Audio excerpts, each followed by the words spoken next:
He thought it was just another Tuesday morning, but the simple act of writing 3 words on a sticky note would completely unravel everything he believed about himself. This is the story of how one tiny habit revealed a truth he'd been hiding from for 30 years. David Martinez was 34 years old, living alone in a 1-bedroom apartment in Portland, Oregon. To anyone on the outside, his life looked fine. Stable job, paid his bills on time. But inside, David was drowning in a silence so loud, it kept him awake most nights. For as long as David could remember, he'd been the invisible one. In high school, he was the kid who ate lunch alone. Not because people were cruel, but because they simply didn't notice him. In college, his roommates would make weekend plans right in front of him, then leave without asking if he wanted to come. And now, at 34, nothing had changed. At his marketing job, meetings would end and everyone would head to lunch, everyone except David. His ideas in brainstorming sessions would be met with polite nods, then ignored. 3 weeks ago, his team celebrated someone's promotion with cake in the break room. David found out the next day when he saw the leftover plates in the sink. But here's what broke him. It wasn't that people disliked him. That he could have understood. No, it was something far worse. People forgot he existed. His own sister once introduced him to her boyfriend twice at the same dinner party, and David had convinced himself this was just who he was. Forgettable. Background noise in other people's stories. Until one evening, scrolling through his phone at 11 p.m., he stumbled across a video that said something that stopped him cold. You're not invisible because of who you are. You're invisible because of what you believe about yourself. The video challenged viewers to try something. Every morning, write down 3 things. 1 thing you did yesterday, 1 thing you'll do today, 1 thing you appreciate about yourself. David almost laughed. How could writing 3 sentences change anything? But at 2 a.m., unable to sleep, haunted by another day of being overlooked, he thought, what do I have to lose? Day 1, February 3rd. Yesterday, I made coffee. Today, I'll go to work. About me, I don't know. He couldn't even finish it.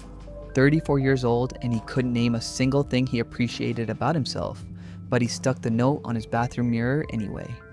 Day 2, he tried again. About me, I show up. 2 words, but they were something. By week 2, David started noticing patterns. He wasn't writing grand achievements, he was writing truth. Simple, unglamorous truth. I listened when my mom called, even though I was tired. I made my bed. I didn't give up, even when I felt like it. And one morning, around day 19, David looked in the mirror, and for the first time in his life, he didn't look away. The change wasn't dramatic. David didn't suddenly become charismatic or loud, but something was different. In a team meeting on week 4, someone pitched an idea David knew wouldn't work. He'd seen it fail at his last company, and instead of staying silent like always, he spoke up. I actually think we tried something similar before. Could I share what happened?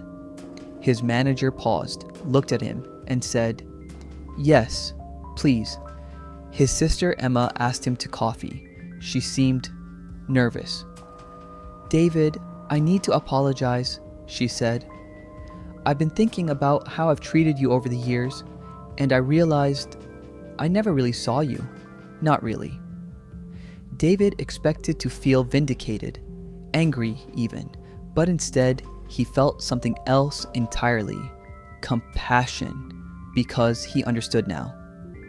Emma, he said quietly, I didn't see me either. How could I expect anyone else to? That conversation with Emma unlocked something David hadn't expected. A memory. He was 7 years old. His parents were fighting, screaming, really, about money, about stress, about everything. And little David, scared and confused, walked into the kitchen asking if he could show them a drawing he'd made. His father snapped, Not now, David. His mother, exhausted, barely looked up. And in that moment, 7-year-old David made a decision he didn't even realize he was making. If I'm quiet enough, if I need nothing, maybe the fighting will stop. Maybe I can keep everyone happy. But here's what David finally understood. He wasn't invisible because he was forgettable. He was invisible because he learned to make himself disappear. It was a survival strategy that a 7-year-old boy had created, and a 34-year-old man was still living by. The sticky notes hadn't changed him. They'd revealed him to himself. 6 months after that first incomplete sticky note, David got promoted. But that's not really the story. The story is that when his team went to lunch, David went too. Not because they invited him, but because he invited himself. And no one thought it was weird, because he belonged there and he finally knew it. The story is that his relationship with Emma deepened in ways he never thought possible.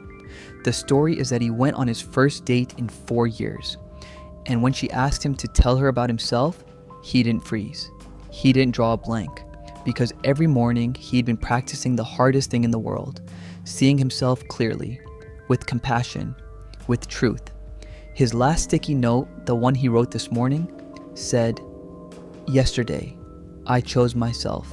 Today, I'll do it again. About me, I'm enough. I always was." The habit that changed David's life wasn't complicated. It wasn't magic. It was simply this. He started showing up for himself first. And when you finally see yourself, the whole world starts to see you too. What about you? What would happen if you started writing those 3 things tomorrow morning? What truth might you discover about yourself?